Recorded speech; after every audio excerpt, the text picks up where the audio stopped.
हे बाबा धवलेश्वर महाप्रभु दीपम यदि परम ब्रह्म दीपम यदि जनार्दन दीपाहरत मे पाप पूजा दीप नमस्तुते।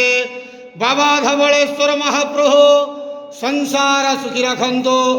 आज विदाय वर्ष 2024 मसीहा शुभ मंगलवार समस्त श्रद्धालु भक्त मानकर मंगल करंतु। समस्त श्रद्धालु भक्त मान को आशीर्वाद करंतु। मनस्कामना पूर्ण करंतु। कर्म क्षेत्र उन्नति करंतु।